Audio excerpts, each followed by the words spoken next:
My name is Sudipta, and this is my Physics 2211 Black Hole Lab Report. The objectives of this lab are to identify all the forces acting on a star orbiting a black hole in order to estimate the mass of the black hole. We will then determine the initial velocity a spaceship must have such that you can get close enough to the black hole without crashing. The main physics concept applied is Newton's second law, or the momentum principle, which states that an observed change in velocity is due to a net force acting on an object, and the law of gravitation, which states that every point mass in space attracts every other point mass with a force acting on a line connecting both masses. In this lab, I will be using both the position update and velocity update formula to help calculate the trajectory. The net force in this case is due to gravitation, and then Newton's second law is used, which is dp dt, and this is set equal to F net. In the calculation of mass of the black hole, I rewrote the equation for gravitation, which is the net force in this case, and solve for mass as shown here. So these are the given constants for the simulation. This is we are given the gravitational constant, and then the mass of the star is given to us, and the time interval, and the time for the first observation, which is t equals 0. So this is the code that I use to calculate the mass of the black hole. It first uses the components of velocity to define initial and final velocity. It calculates momentum by multiplying the mass of the star by the velocity initial and final. It calculates delta V and delta P by subtracting the initial from the final. dp dt is then calculated by dividing delta P by delta T, and this is set equal to F net. Then it calculates both the parallel and perpendicular components of net force, and lastly it calculates the radius between the two objects and uses this formula to calculate the mass of the black hole.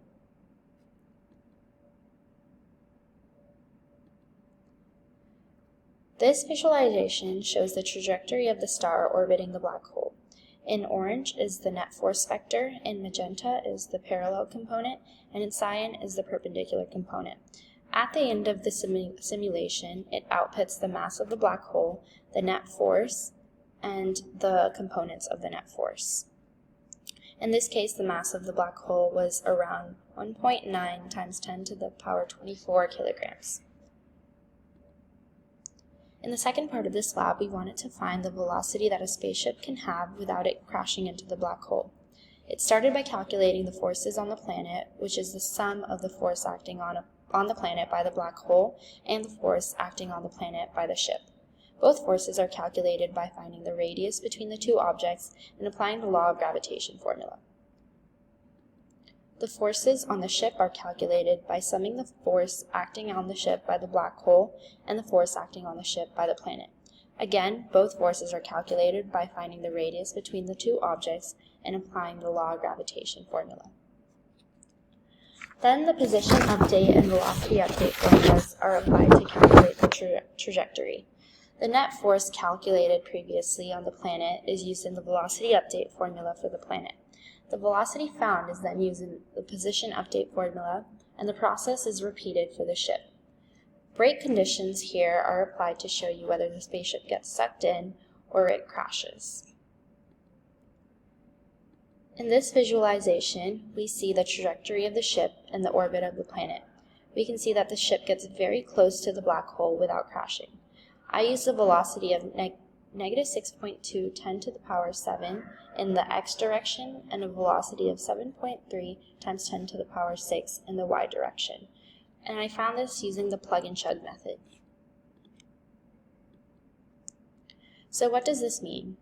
Net force is the total force, while dp dt is the derivative of momentum, but the two values are mathematically identical, including the parallel and perpendicular components. A calculation of mass, however, is required to find F net, but dp dt can be found by observation of the trajectory. So what if? The initial velocity of the ship must be able to overcome the gravity due to the planet, but not enough to overcome gravity due to the black hole if we wanted an elliptical orbit. The velocity must be at an angle rather than linear in order to have an elliptical orbit.